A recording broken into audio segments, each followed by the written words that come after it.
Sembrando Futuro,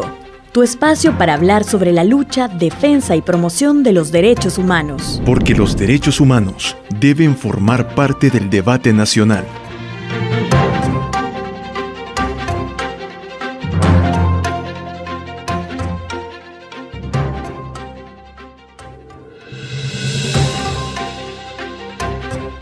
Bienvenidas amigos y amigos al episodio número 24 de su podcast Sembrando Futuro. Les acompaña Kenny Cibrián.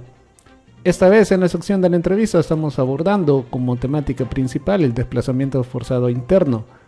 Para ello contamos con la participación de Joana Ramírez del Servicio Social Pasionista. Bienvenida. Muchas gracias por la invitación. Bueno, normalmente tenemos una pequeña cápsula, como ya lo sabrás, pero en esta ocasión pues nos iremos de una sola vez al contenido. Joana, en líneas generales, quisiera que nos ilustraras un poco cuál es la situación actual del desplazamiento forzado en El Salvador. Bueno, antes que nada hay que hacer una evaluación general de la situación actual de derechos humanos en el país, y esto es sumamente importante porque vemos un cambio sobre la situación de la violencia y cómo está impactado dentro de los territorios a partir de las medidas implementadas en el mes de abril con el marco del régimen de excepción, en donde no solamente se han violentado derechos humanos que están relacionados a las detenciones arbitrarias, sino también cambia las dinámicas del ejercicio de la violencia dentro de los territorios. Hay una tendencia también a que la población, a partir de esta situación, realice desplazamientos de manera preventiva, incluso otros ejercidos por la violencia estatal y otros que ya vienen arraigados por el tema de la violencia que sufren las mujeres dentro de los territorios. Por ejemplo, nosotras el año pasado estuvimos monitoreando el aumento de casos de desplazamiento por violencia basada en género. Atendimos alrededor de 146 casos específicamente de mujeres que habían sido víctimas de violencia por parte de sus parejas o exparejas, o aquellas que se habían tenido que desplazar porque esas parejas o exparejas ejercían la violencia por medio de la utilización de las pandillas como un ejercicio de poder y control. Ahora, en el contexto actual, vemos cambios en las dinámicas del desplazamiento forzado, pero también cambios en la dinámica de la migración de manera irregular, y también la poca apertura que están teniendo los estados en el ejercicio de la protección de manera internacional. Recordemos que en el marco del régimen de excepción también se han establecido ciertos patrones de conducta en los cuerpos de seguridad, por ejemplo. Se reportan muchos casos también en donde las familias, hay una detención en el grupo familiar porque también proviene de un hecho de una denuncia previa ante un agente de autoridad pública, en donde han habido desplazamientos previamente o algún ejercicio de violencia reportado por ese grupo familiar y viene una situación de persecución.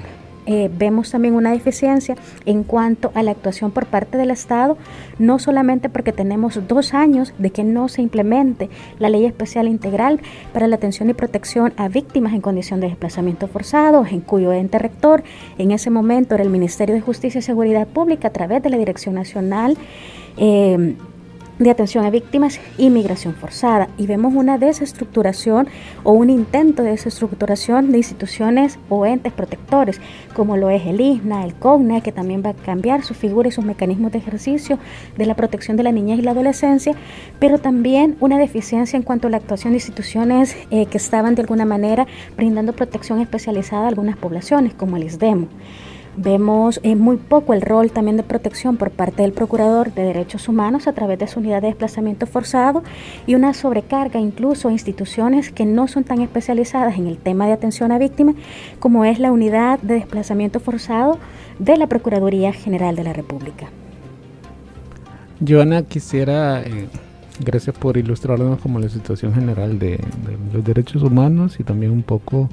las generalidades de la situación del desplazamiento forzado en El Salvador. Ahora quisiera que nos hablaras un poco sobre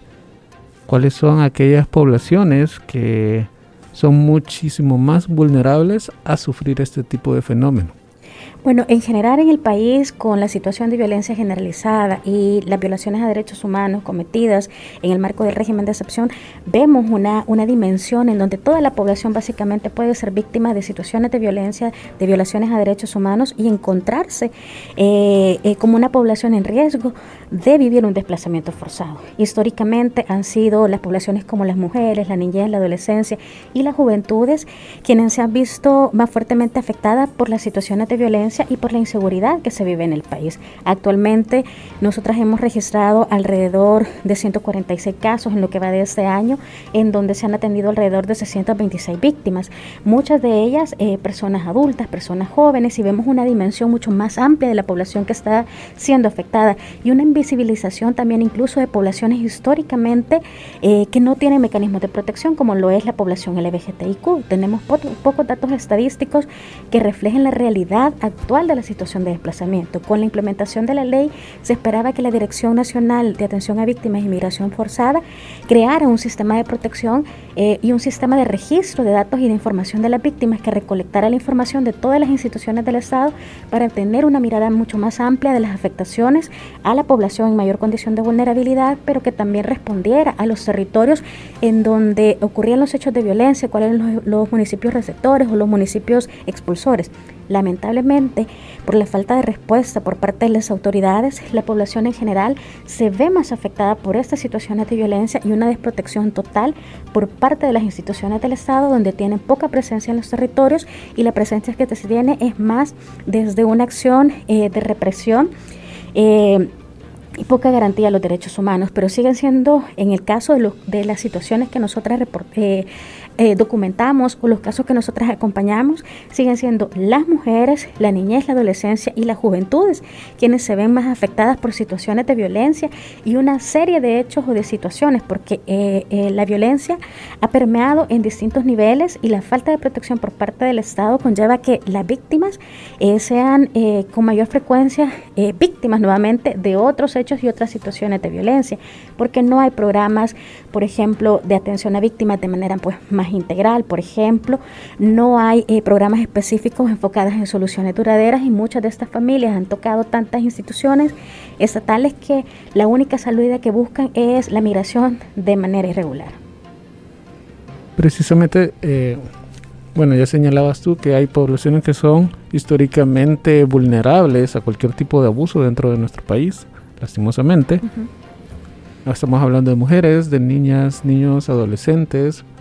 pero también de la población LGBTI. Veo una noticia acá en internet. Esta noticia es de junio, donde señala que Bianca Rodríguez, una activista por los derechos de las personas LGBTI, denunció que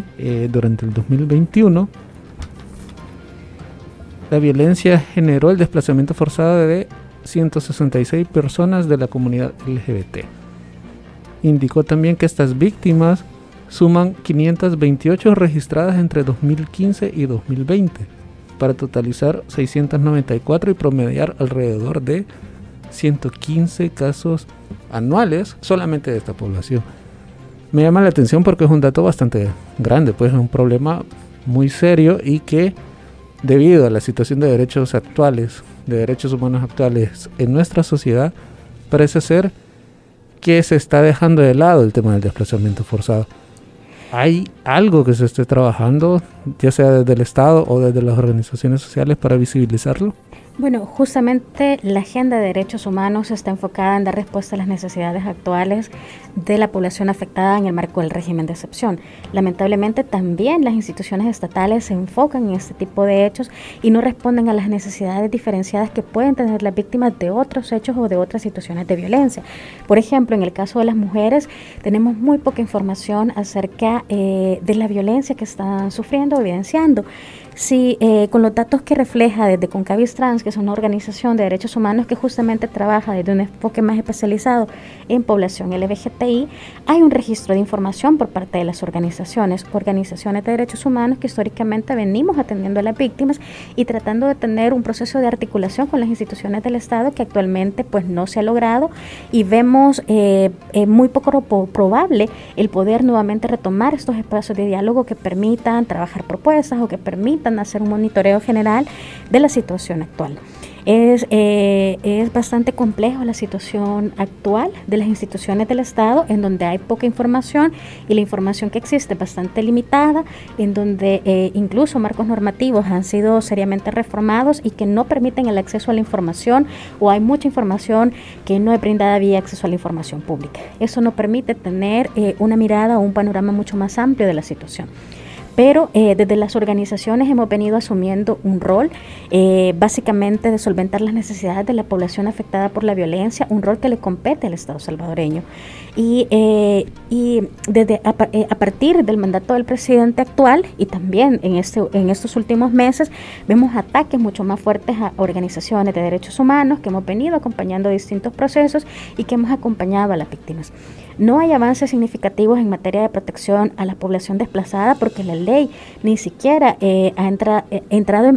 en vigencia, pero no tiene recursos, no tiene una institución fortalecida que pueda responder a las necesidades de las víctimas, y sobre todo no hay articulación entre las instituciones del Estado, que es un mandato también que estaba establecido dentro de la ley. Creo que es importante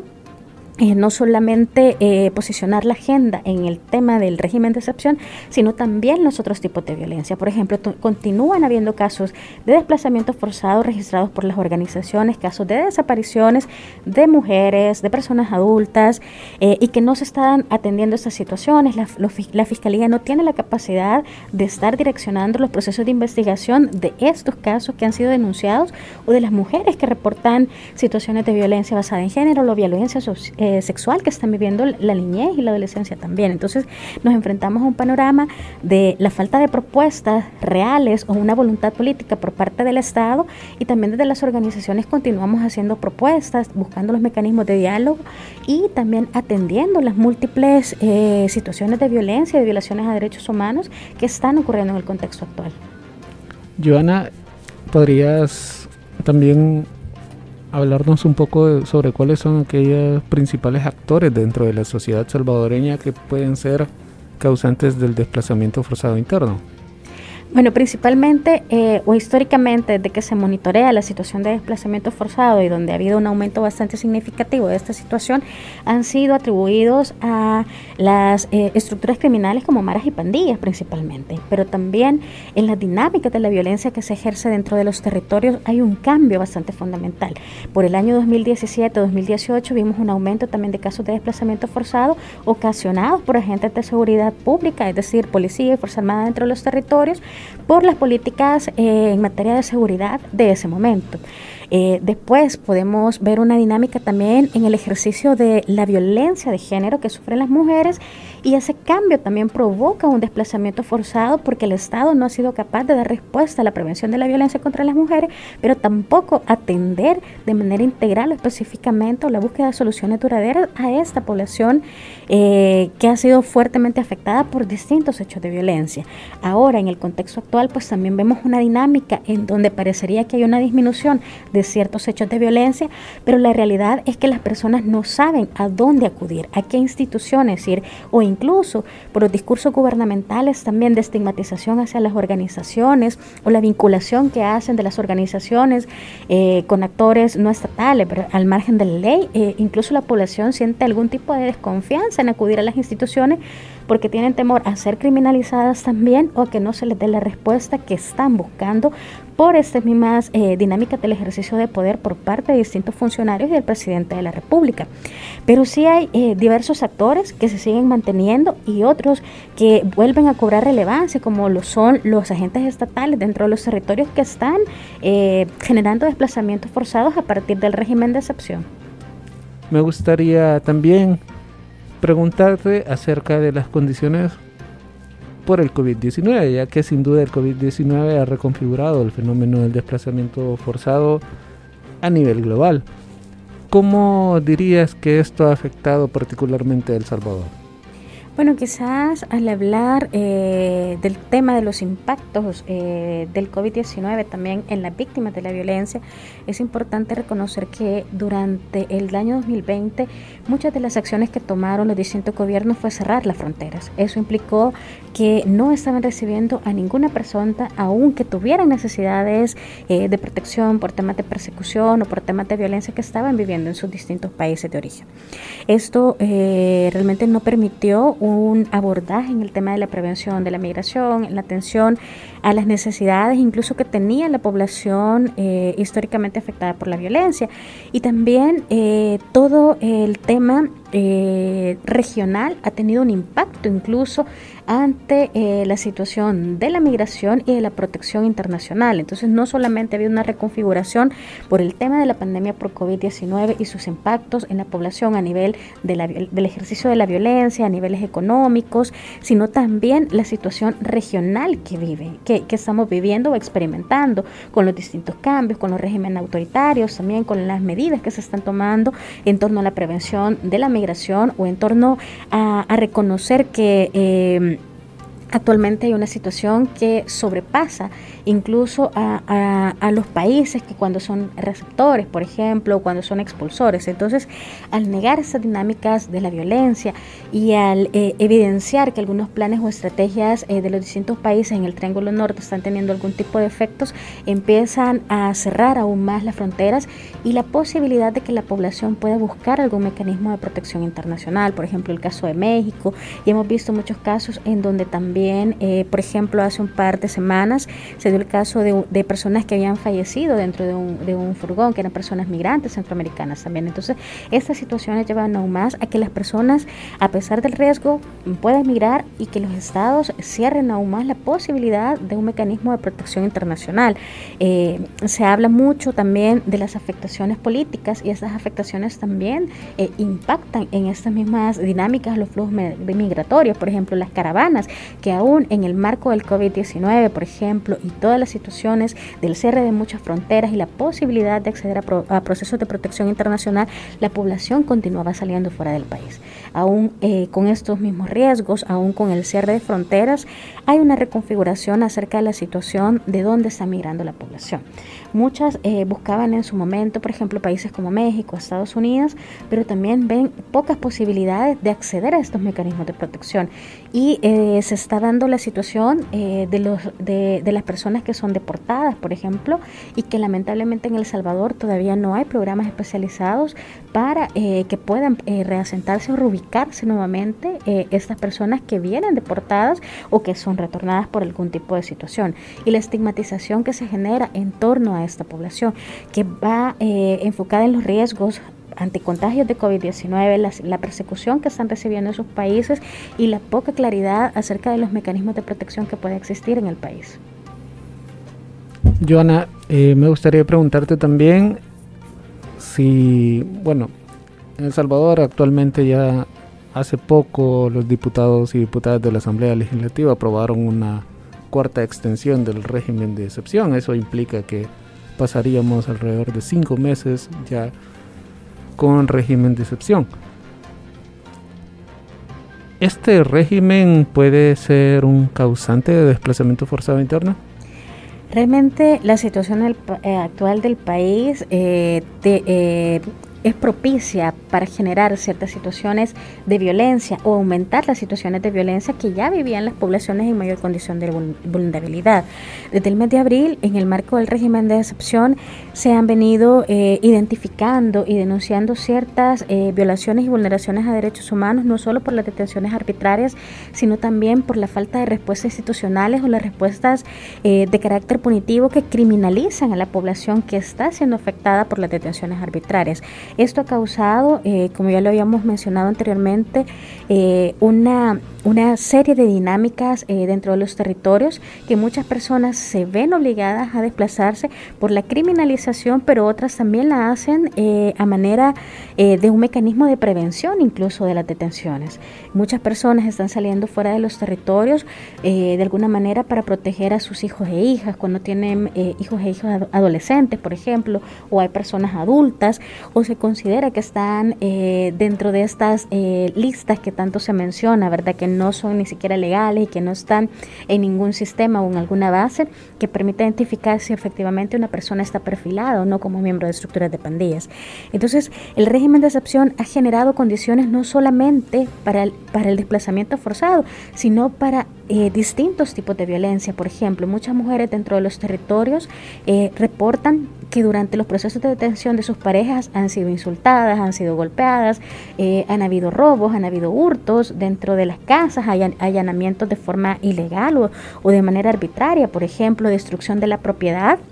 y la violencia que sufren las mujeres, porque hay mucho acoso sexual en el caso de las mujeres jóvenes. Entonces, el régimen de excepción ha sido propicio no solo para violentar derechos humanos, sino también para un ejercicio de violencia y la permisibilidad por parte del Estado, porque algunos casos que al menos han llegado al Servicio Social Pasionista, las personas incluso han intentado poner denuncias sobre la violencia que han sufrido por parte de agentes de autoridad. Han habido amenazas incluso con armas de fuego, y la Fiscalía ha dicho que no puede atender estos casos porque la policía o la Fuerza Armada está actuando en el ejercicio legítimo de sus derechos, cuando hay un manual de uso de la fuerza que no permite el ejercicio de esta violencia tan desproporcional, y los decretos emitidos en el marco del régimen de excepción tampoco autorizan a las autoridades a que hagan ese ejercicio abusivo de la fuerza o ese ejercicio ilegítimo de la violencia en contra de la población a nivel general. Entonces, no solamente hablamos de desplazamientos por el acoso, sino hablamos de desplazamientos preventivos y otra serie de violencia que también parecería que es invisible, pero que está presente dentro de los territorios y que sobre todo está afectando a las mujeres jóvenes y las mujeres adultas que se ven en la necesidad de estar en la búsqueda de su familiar y de obtener respuesta por parte de las autoridades estatales por qué ha ocurrido esta detención de manera arbitraria, y sobre todo no hay una reparación incluso para estas personas que han sido víctimas de la violencia estatal.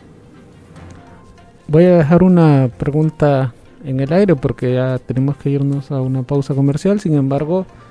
sí quería dejar que esta pregunta que te hacía del régimen de excepción es porque precisamente la prensa gráfica publicaba que Jocelyn Palacios, quien fue una de las caras más visibles durante la marcha de familiares que denunciaron detenciones arbitrarias, tuvo que salir del país debido a las amenazas y difamaciones que recibió en redes sociales, luego de liderar precisamente estas protestas en contra del actual régimen de excepción. Entonces quisiera que me comentaras cuál es la percepción que tienes sobre esta situación. Bueno, realmente hay que reconocer que este gobierno ha tenido una serie de estrategias enfocadas en afectar no solamente el trabajo organizativo de las organizaciones de derechos humanos, sino también de minimizar y estigmatizar y criminalizar a organizaciones incluso de víctimas. Lo vimos con las víctimas organizadas del conflicto armado, lo hemos visto también con familiares organizados o familiares de personas víctimas de desapariciones actuales. Ahora, en el marco del régimen de excepción y la criminalización que sufren los familiares de personas privadas de libertad no es algo nuevo, ha sido algo histórico que en los distintos gobiernos se ha venido atacando las figuras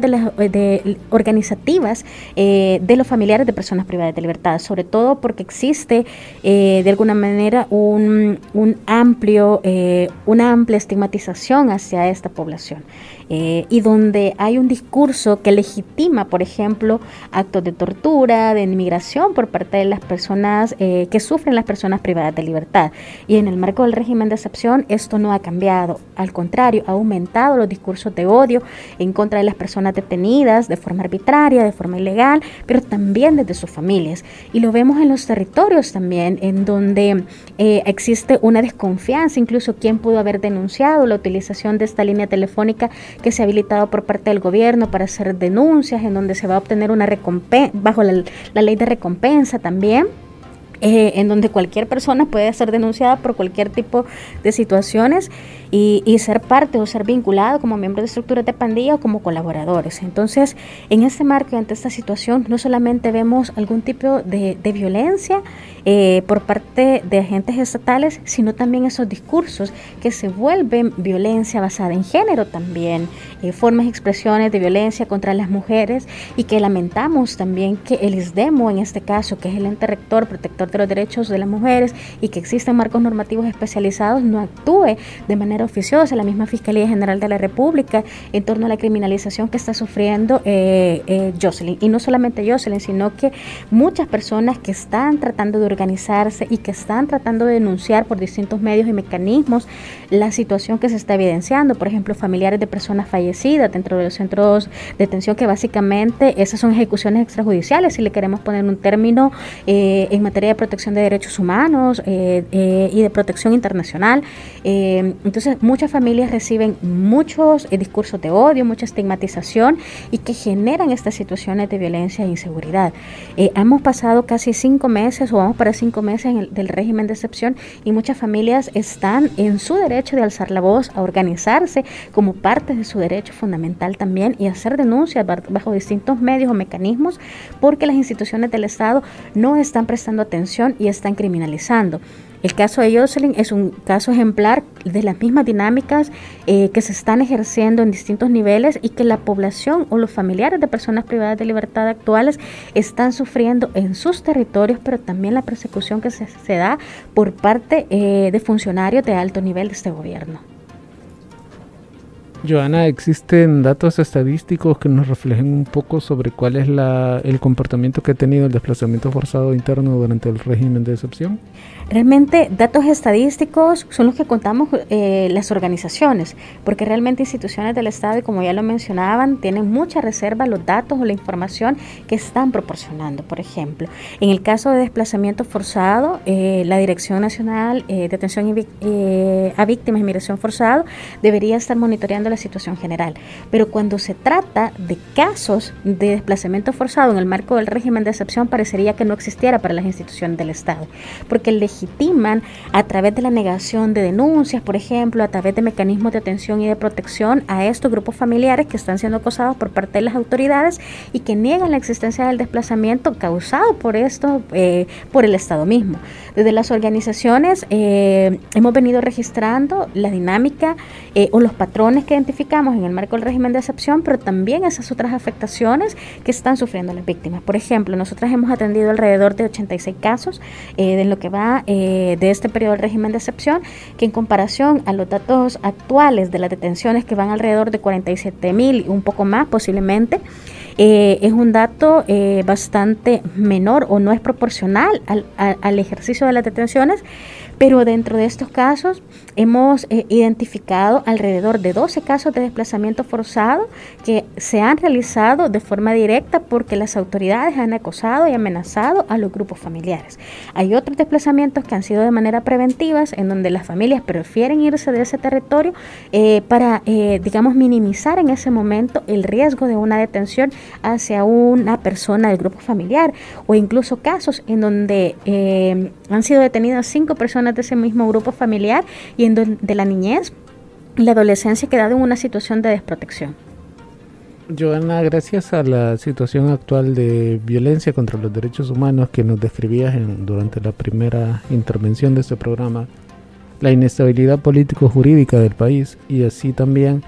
las reformas recientes aprobadas al Código Penal, donde se sanciona con penas de cárcel de 10 a 15 años a periodistas que transmitan mensajes de las pandillas, como dicen, las y los periodistas salvadoreños se pudiesen considerar como potenciales víctimas de detenciones arbitrarias y o desplazamiento forzado. Realmente a partir de ese gobierno ha habido un ataque frontal y muy fuerte hacia el gremio periodístico, en donde el periodismo investigativo incluso ha revelado situaciones de actos de corrupción, negociaciones con pandillas, entre otros elementos. Y esto ha posicionado una amenaza y un riesgo inminente hacia los periodistas. Y hemos visto casos de personas que han tenido que salir fuera del país porque han sido fuertemente amenazados. Incluso relatores especializados de la Comisión Interamericana de Derechos Humanos sobre el tema de periodismo han hecho énfasis en que la labor periodística debe debe ser desarrollada y generar las condiciones para que los periodistas puedan desempeñarla. Y han habido audiencias temáticas, incluso en los últimos años, enfocadas específicamente en la situación de los periodistas. A partir de las reformas legales, básicamente, no solo los periodistas pueden ser criminalizados o víctimas de desplazamiento forzado o víctimas de cualquier hecho de violencia, porque incluso los discursos de odio que legitima el presidente de la República y los funcionarios de alto nivel van enfocadas no solamente en estigmatizar al periodista, al medio como tal, sino también incitan a cometer actos ilegales, incluso en contra de la dignidad, la integridad, la vida, la salud de los periodistas. Entonces, con estas reformas no solo ellos pueden ser criminalizados, sino cualquier persona de manera particular puede ser señalado como colaborador, incluso de estructuras de pandillas, y también exponer en una situación o condición de mayor vulnerabilidad. Y lamentablemente,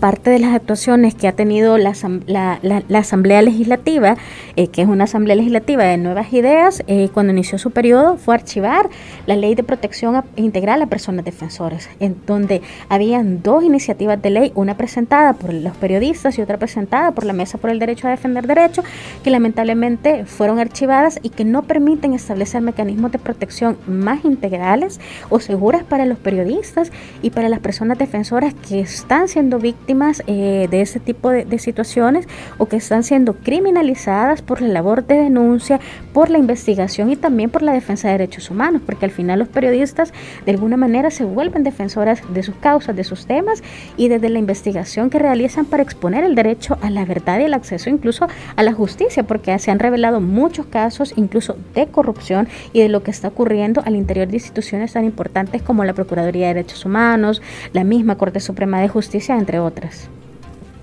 Con todo esto que hemos hablado, Johanna, quisiera preguntarte, ¿cuál crees que es la forma más adecuada para atender el desplazamiento forzado de una manera más integral? Bueno, realmente lo que debería estar haciendo el Estado primero es la implementación de la ley de atención integral a personas en condición de desplazamiento forzado. También establecer mecanismos de prevención ante el desplazamiento forzado y crear estructuras o fortalecer, mejor dicho, las estructuras institucionales con que ya se cuenta. Por ejemplo, la Dirección Nacional de Atención a Víctimas de Inmigración Forzada, que en algún momento tenía distintas unidades de atención a víctimas posicionadas en hospitales o en lugares claves o estratégicos que permitían a la población tener acceso. La coordinación que existía en algún momento con las organizaciones de derechos humanos y de sociedad civil, que permitía un trabajo colaborativo y complementario incluso con los pocos recursos que contaba en aquel momento el Estado salvadoreño. Realmente aquí hay que hablar de la atención, de la prevención, de la reparación incluso, porque lamentablemente ninguno de los marcos normativos que contamos actualmente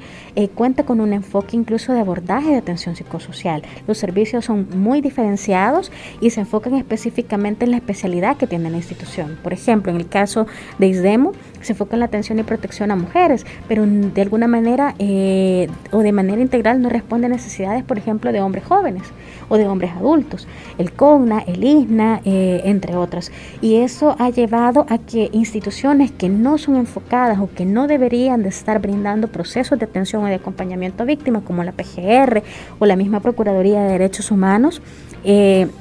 establezca mecanismos que no son tan especializados y que no son tan integrales, que no responden desde un abordaje psicosocial, sino más bien respuestas más desde lo legal, desde lo punitivo, y que no implican procesos de búsqueda de soluciones duraderas. Muchos de los casos o muchas de las víctimas o los grupos familiares que están siendo desplazados y que han vivido algún tipo de desplazamiento, incluso vienen de desplazamientos desde hace 3, 4, 5 años, en donde ninguna institución del Estado ha podido darle respuesta real a estas necesidades y no están enfocadas, por ejemplo, desde acciones más a la construcción de soluciones duraderas, búsqueda por ejemplo, de medios de vida para las personas que puedan autosostenerse, o de reasentarse nuevamente en algunos territorios. Entonces, no hay un mecanismo que permita esa atención integral, pero siempre debemos apostarle primero a la prevención, y desde las organizaciones hacemos trabajos de prevención, de acceso a la información, por ejemplo, los mecanismos de derechos humanos, y también trabajar desde un abordaje integral, desde lo legal, desde lo psicológico, desde lo social, para que la población y los grupos familiares puedan tener respuestas efectivas, incluso el acceso a la educación y a empleos dignos. Actualmente el Ministerio de Educación no cuenta con programas especializados que estén enfocadas a atender las necesidades de la niñez, por ejemplo, desplazada o retornada. Joana, hemos estado hablando de situación general de derechos humanos en nuestro país, también sobre el desplazamiento forzado interno, que a pesar que realmente no se le está dando tanta cobertura, es un fenómeno que sigue vigente en nuestro país. Pero cuando hablamos de desplazamiento forzado, hay dos términos que suelen también mencionarse, que son el tema del asilo político y el refugio humanitario, y que suelen confundirse. Quisiera, Joana, que pudieses ayudarnos a ver cuáles son las diferencias entre estos dos términos. Bueno, realmente tiene que ver por la situación por la cual la persona está saliendo de su país de origen, por ejemplo. Si es por un tema de violencia social o una persecución, incluso política, como lo menciona el término específicamente, ¿verdad? Entonces, tiene que ver por la situación en la cual la persona se vio en la obligación de salir fuera del país y por la falta de acceso incluso a políticas de prevención de la violencia, entre otros elementos.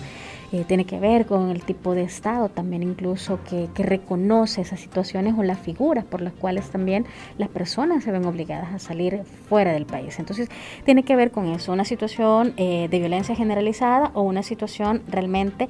porque sos un opositor político o porque las políticas que se están implementando en tu país de origen están criminalizando la labor que incluso que tú estás desarrollando o que estás desempeñando. Tiene que ver también con los mecanismos a los cuales podés acceder a ese tipo de protección. Realmente muchas personas buscan, digamos, protección internacional y sobre todo en la región centroamericana, basadas o fundamentadas en la persecución que se da por la violencia que están sufriendo, pero no tanto por un tema de persecución de manera política, como lo podrían hacer, por ejemplo, los que se consideran opositores de los gobiernos actuales. Actualmente, básicamente, muchas personas somos opositoras de este gobierno por los discursos de tratar de visibilizar la realidad o la situación de derechos humanos, y podríamos acceder a procesos incluso de protección internacional, pero lamentablemente también por la imagen que se tiene actualmente del país y por la efectividad que está manejando el gobierno a través del discurso, son campañas millonarias que salen en todo momento de la efectividad del plan control territorial, muchos países están negando ese tipo de protección a la población que está migrando por situaciones de violencia o por la misma persecución por parte del Estado. Entonces eso es grave porque en algún momento determinado se negaba ese tipo de protección o refugio humanitario, por ejemplo, si lo vemos desde el punto de vista de las víctimas de la violencia social, se negaba esa protección porque el Estado no reconocía el desplazamiento forzado. Ahora, nos encontramos en un contexto donde las personas migran por no ser detenidas, por ejemplo, pero existe la posibilidad de que a estas personas se les pueda negar el refugio humanitario por el tema de estar perseguidas, por ejemplo, por haber sido perfiladas de manera arbitraria por parte del Estado como miembros de estructuras de pandillas o como mismos colaboradores de las estructuras de pandillas. Entonces, también hay un riesgo de que las personas no puedan recibir ningún tipo de protección internacional e incluso, bueno, se dan visados especiales, por ejemplo, que van más desde el punto de vista humanitario porque las personas tienen alguna condición médica o realmente se les niega el asilo o el refugio, pero sí se les puede o sí pueden acceder a otros elementos de protección por parte de esos estados que no permitan el retorno o el regreso a sus países de origen. Lamentablemente, con esta de la firma de los acuerdos del tercer país seguro también hay muchos más limitantes o muchas más posibilidades de que las personas puedan recibir protección internacional, porque aunque estás en un proceso de solicitar asilo o refugio por el tipo de persecución que estás recibiendo, siempre corres el riesgo de poder ser retornado a tu país en lo que se solventa la situación legal, si lo queremos llamar de esa forma, en el país de destino. Finalmente, quisiera preguntarte, a propósito de todo esto que ya estabas mencionando, ¿Cuáles son aquellos requisitos que debe cumplir una persona para ser solicitante de refugio en otro país? Bueno, primero, la falta de garantía de protección por parte de tu Estado, por ejemplo. Ya habíamos hablado acerca de la negación de la existencia del desplazamiento forzado, de las situaciones de violencia que se está viviendo en los distintos territorios, pero también que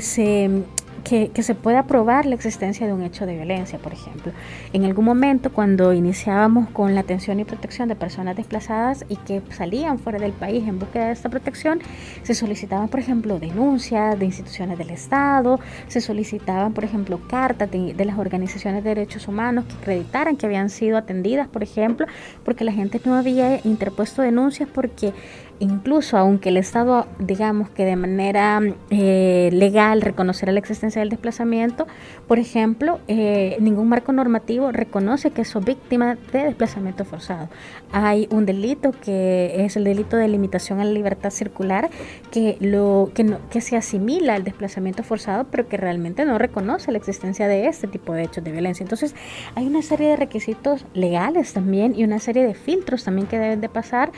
las personas para poder acceder a este tipo de protección y lamentablemente no todas las personas son candidatas a esta protección. En el caso de las personas LGBTIQ existe también no solo el hecho de violencia, sino también los crímenes por odio, por ejemplo, en el caso de la violencia de género, que actualmente se está reconociendo un poco más para que las mujeres puedan ser o acceder a este tipo de protección de manera internacional. Pero lamentablemente lo que ocurre es que hay que probar todas estas situaciones y todos estos hechos de violencia. Y cuando tenemos un Estado como el que tenemos actualmente, en donde las instituciones no funcionan, en donde ni siquiera tenés acceso real a mecanismos de protección o al menos a tener una copia de tu denuncia, por ejemplo, y en donde hay muchas limitaciones en cuanto al acceso a la documentación de tu caso y tu información, las personas no siempre pueden ser o acceder a ese tipo de procesos, y sobre todo porque los estados están recibiendo muchos casos de personas que son solicitantes de asilo o de protección por estos mecanismos. Entonces, la elegibilidad para ser beneficiario de este tipo de procesos ha disminuido en los contextos actuales, y en donde tenemos también muchas necesidades de protección, por ejemplo, de personas venezolanas que vienen huyendo de estos contextos, los nicaragüenses, personas hondureñas también y los salvadoreños. De esta manera terminamos la sección de la entrevista. Muchas gracias por acompañarnos en este episodio, Giovanna. No, muchas gracias por la invitación. Ahora le damos paso a la sección en la cual conocemos la situación de los derechos humanos alrededor del mundo, gracias al Servicio de Noticias de Naciones Unidas.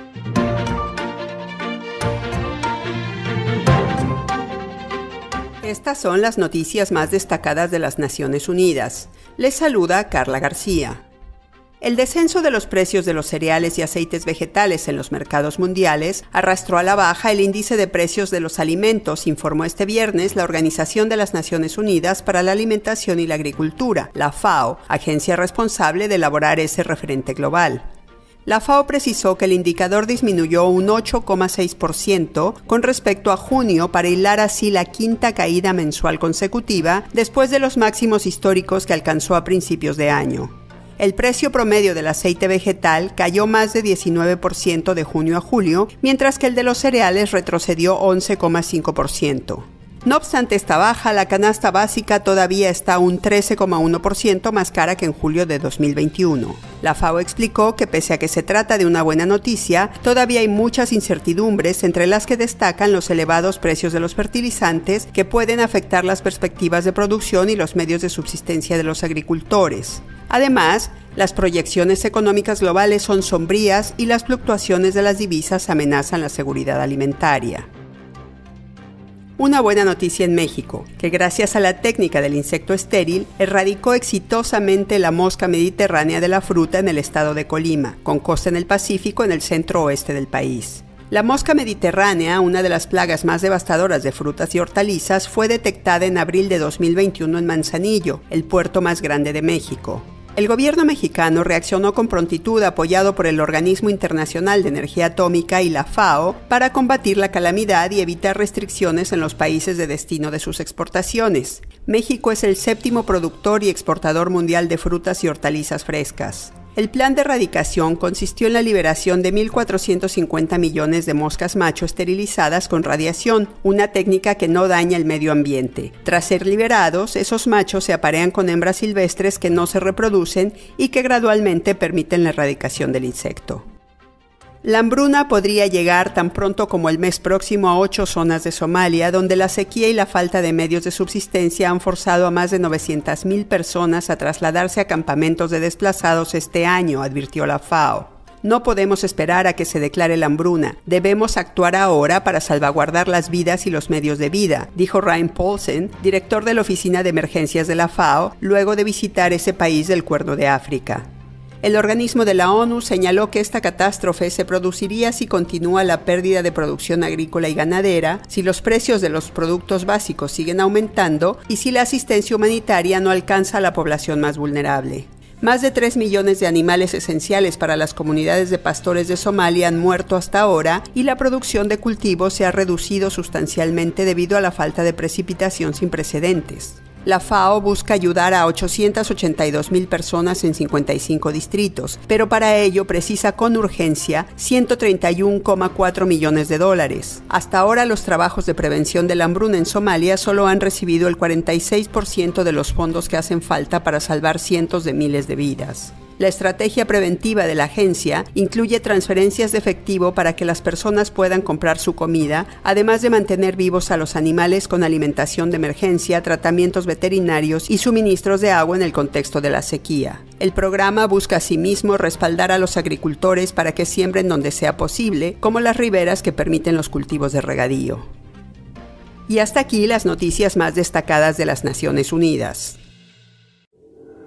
Y con eso terminamos el episodio número 24 de su podcast. Recordarles siempre que pueden seguirnos en todas las redes sociales como @iduca y escuchar este podcast en Spotify y en YouTube. Además de invitarles a que le den like y nos dejen sus comentarios en este episodio a través de YouTube. Nos escuchamos la semana que viene.